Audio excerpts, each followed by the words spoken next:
I think there's always ebbs and flows. And I think, especially as an entrepreneur in the early stages, right, you get huge wins and then you've got huge valleys where maybe you lose a contract or a customer experience isn't great, right? And I think that's really the reality of the startup journey, right? You look on LinkedIn or on Instagram and all you see are the flowers and the roses and everything's great and our company's doing great. The reality when you get down and dirty with it is that it's hard, right? Some days are good, some days are a little bit tougher. And I think figuring out what matters and what you need to prioritize. And sometimes, right, when I was coaching, it was the same thing. You learn a lot more in losses than you do in wins, right?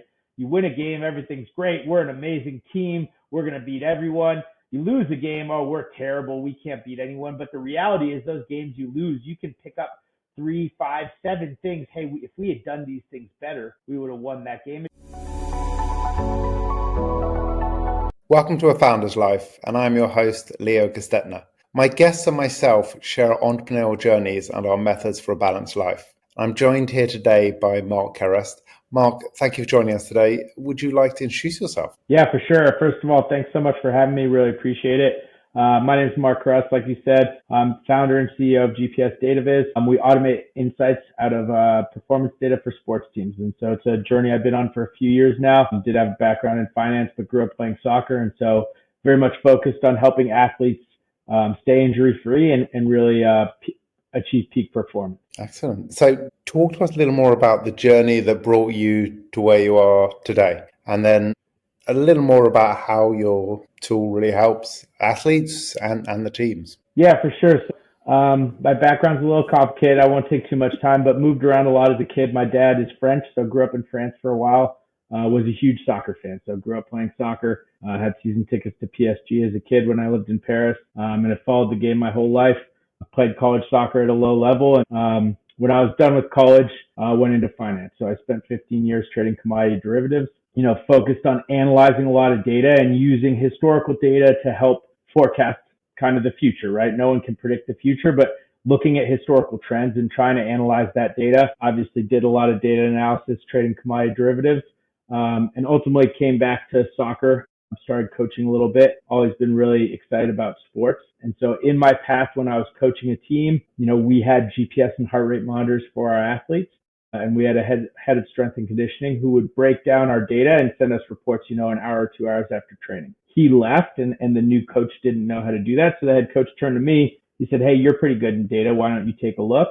And so I spoke to our old strength and conditioning coach, who's now our VP of Performance Science at DataViz, and kind of what are the metrics he's looking at. And so he showed me his Excel spreadsheets. I maybe undersold a little bit how much I'd used Excel. And so I did his process for a couple of days. And quickly realized, okay, I think I can automate this and do this a little better. And that's kind of how our company was born. And so, the reality these days is sports teams are collecting so much data encompassing the performance of their athletes, whether it's on-field wearables or testing in the gym, a lot of different facets to it. And it, ultimately it takes them a lot of time to analyze that data and really make sense of it and optimize the use of it. And so what we've seen is, people become performance scientists or strength coaches because they like working with athletes. And so we've kind of automated the analysis of the data for them and spoon feed them the insights that really drive performance and keep their athletes healthy. And we automate that in under a minute. So really trying to give those practitioners time back, kind of automate the analysis so they don't miss any steps. A lot of times they have a pretty good understanding just by looking at the data, what the data says. But, they might have missed one guy here or there. And those are really what makes the difference, right? At the professional level, it's really that little edge they're looking for. And so we kind of try to help them make sure their athletes are performing at their best. Sounds like a great service. And I know you've worked with some pretty top teams. For sure, yeah. So started in the college ranks, started in college soccer here in the United States. Again, that's kind of my background. I quickly saw that, the football, European football, soccer here in the U.S. is not the biggest market. So we now do 10 different sports. College is still very much our bread and butter, but we do work with professional teams in the NFL, NBA, NHL, NWSL, WNBA, so across a number of professional leagues, and then even down to the high school level. And I think that's what we're seeing. As the cost of the hardware comes down, you're starting to see this technology that used to be used exclusively by professional teams. Now it's really everywhere in the college space and even trickling down to the club landscape and the high school landscape, where practitioners really don't have the time or expertise to break down the data. And so we automate that for them and make it really effective and useful for their athletes. Nice. And as a Brit, what kind of football teams are you working with? So in European football, right now we are talking to a number of teams in the UK. I think it's a new market for us. I actually just got off a call this morning with a Swiss hockey team who's looking to adopt their technology as well. So that is a new market for us. We went across in October of last year and started meeting with teams. We are talking to teams at the Premier League and Championship level. But here in the U.S., we work with a number of teams in the NWSL, actually over a quarter of the league, including Orlando Pride, who were champions last year. I think they went 24 games unbeaten. So again, I don't think we can take huge credit, but we like to play a small part in that team's success. And obviously having your best players available and performing at their best is a huge part for any team. And what does family mean to you? Family is the foundation of everything for me. I was fortunate that I met my now wife when I was working in finance, when I was living in New York.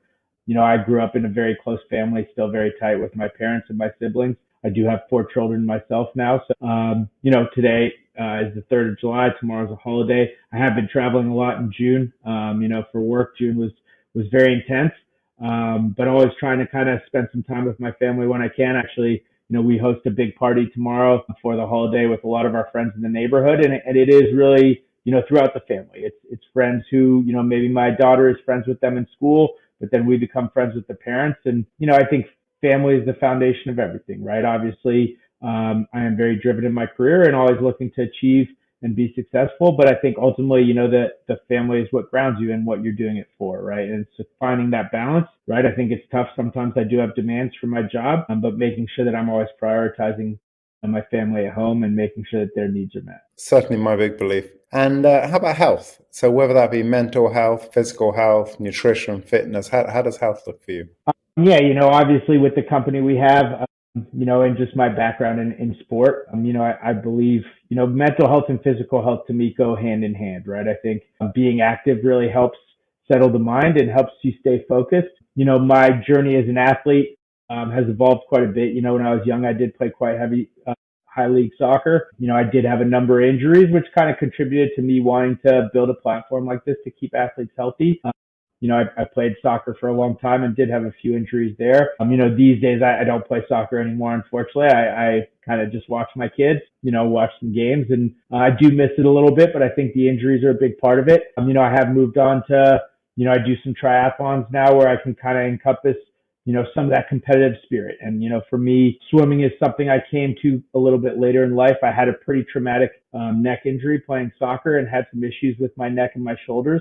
I was actually rehabbing from an Achilles tear and started swimming. And so that kind of made me comfortable in the water and have done some triathlons over the years, really enjoy not just the competition aspect, but I think working towards a goal, right? I think it's nice to go work out and be able to work out casually. I think for me, that extra motivation when I know I'm competing for something makes it a lot easier. I am still consider myself to be a competitive skier. I try to get out there as aggressively as I can. And so for me, it's, how am I maintaining my body? I've had a number of injuries, and I think anytime I can do stuff to mitigate the impact and to make sure I'm staying active, I think it ties together, like you said, kind of the mental health aspect. I think regular exercise is key really to stay focused and grounded, right? The mind can wander a little bit, but I think regular activity really helps focus that. And it all kind of goes hand in hand with nutrition and those types of tips, sleep. I do wear an Oura Ring to track kind of, what I'm doing on a daily basis. Yep, for sure. And for me, I think it was a big tool to really see the impact things have, right? If you have a glass of wine or two at dinner, right, your resting heart rate isn't going to get close to what it usually is. Or if you eat something late at night. And so just seeing that data in real time, again, I do work for a data analysis company, but just seeing that data in real time helps you kind of curb your behavior and, makes you have an extra think, hey, that ice cream is good, but do I really want that ice cream right now? And what's the impact going to be on my sleep? And it all kind of goes hand in hand, right? You sleep better. You wake up the next morning feeling energized. You can get a better workout in. Your mental health is strong. You're able to focus at work. So I think a lot of those things really tie into each other, and it's something I strongly believe in. Sounds like some similar beliefs. And what do you like to do for fun? So like I said, I think right now I am pretty focused on my business. So a lot of my free time is spent with my family, and then, for me, my free time is, can I get some activity in, whether it's a long run or a swim in the ocean, or going for a long bike ride in the winter, I definitely do try to get skiing as much as I can. It is something I do with my family as well. I taught all my kids to ski. I guess the rule in our house was my wife said once they could walk, I could teach them to ski. So they've all been skiing since before the age of 2. So that is definitely something I enjoy in the wintertime. But it's really just staying active. I think I spend a lot of time behind a computer. I spend a lot of time managing people in my company and making sure we're moving forward. So, for me, when I'm away from that, I'm either spending time with my family, helping my kids grow, helping them learn something, or really staying active myself. I do play a little golf, although I'm pretty terrible. And for you, how does a balanced life look? Because I think that you obviously have a lot you're doing. And when I talk about a balanced life, it's not permanent imbalance because none of us are. But, that center line between, how does a balanced life look for you? Yeah, for sure. And I think you identified it and kind of hit the nail on the head, right? I think the reality is, right, I'm running a startup. We're a growing company. We're really looking to push the envelope both on the product side and in growing our customer base. And that is a big commitment, right? I have a commitment to my employees. I have a commitment to our customers. I have a commitment to our investors. And so it does tie up a lot of time.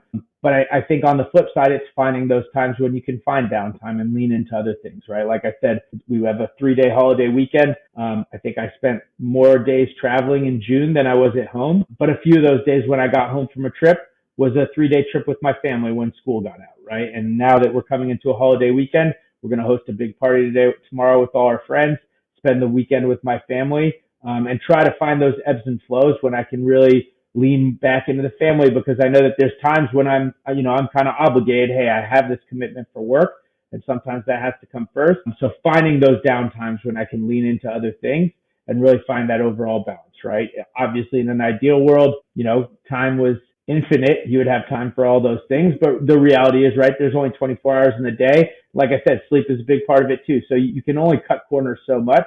You want to make sure you're getting a quality sleep. You want to make sure you're spending time at work.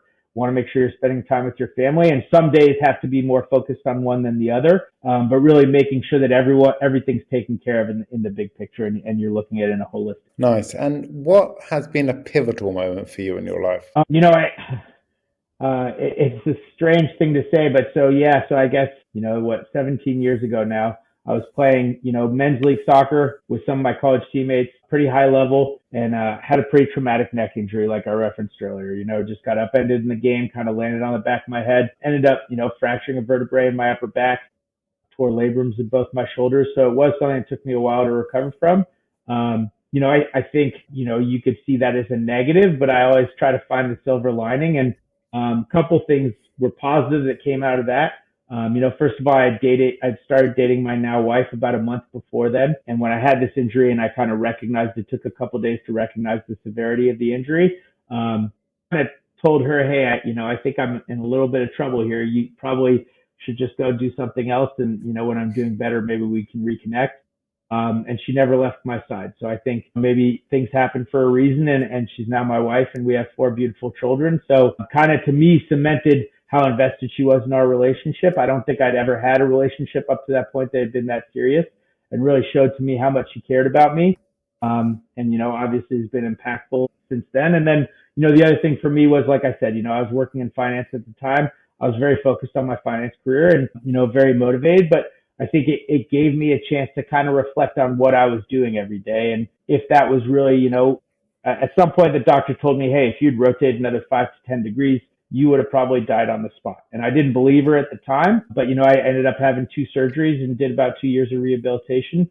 At the end of that window, I said, she's probably right. And so the thought was, if my life had ended that day, would I have been happy with what I was doing and what I was focusing all my time on? Again, I continued to work in finance for some time after that, probably another 10 years. But I did start to think about, okay, finance isn't the be all and end all. I think I'm successful here. I met a lot of great people. Obviously, was successful financially for myself and my family as well. But really thinking about the big picture and what do I want to accomplish in life?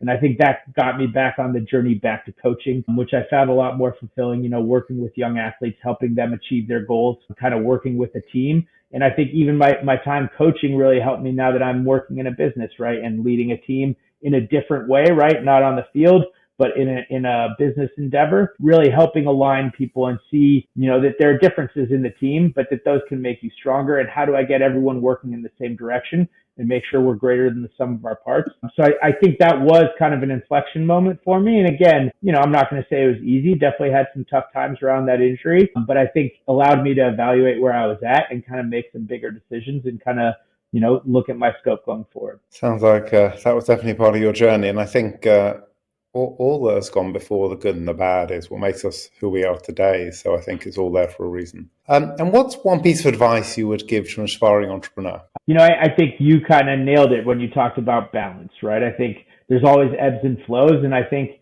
especially as an entrepreneur and in the early stages, right, you get huge wins. And then you've got huge valleys where maybe you lose a contract or a customer experience isn't great, right? And I think that's really the reality of the startup journey, right? You look on LinkedIn or on Instagram and all you see are the flowers and the roses and everything's great and our company's doing great. The reality when you get down and dirty with it is that it's hard, right? Some days are good, some days are a little bit tougher. And I think figuring out what matters and what you need to prioritize. And sometimes, right, when I was coaching, it was the same thing. You learn a lot more in losses than you do in wins, right? You win a game, everything's great. We're an amazing team. We're going to beat everyone. You lose a game, oh, we're terrible. We can't beat anyone. But the reality is those games you lose, you can pick up 3, 5, 7 things. Hey, if we had done these things better, we would have won that game. It's the same as a startup entrepreneur, right? You're working on things. Sometimes you lose a deal. Okay, what can we learn from why we lost that deal? Is there a functionality that we didn't have? Was something not working properly? Was our pricing off? And so it just allows you to fine tune what you're doing and really keep growing, right? And I think that's the reality. I tell my kids all the time, practice makes what? And practice doesn't make perfect because you're never going to be perfect. But we say practice makes better. And so anytime you can get more reps, you can fine tune what you're doing, you can improve, and just having that growth mindset and taking the ebbs and the flows, right? That's part of it. And how do you come out at the end of the day on top? Excellent. Very true. And how can people find you? So, obviously social media is a big thing these days. Our website is www.gpsdataviz.com. You can see it right behind my head there. I am on LinkedIn, Marc Kerrest, or it might be M Kerrest.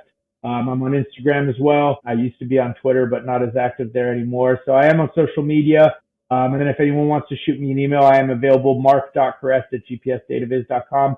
Always happy to talk to new entrepreneurs. I think it's really helpful when you are doing something new to have kind of that ecosystem and that background of founders who you can talk to who are probably dealing with the same problems you're dealing with, right? It could be a completely different industry, but ultimately on a day-to-day basis, they're probably struggling with the same things.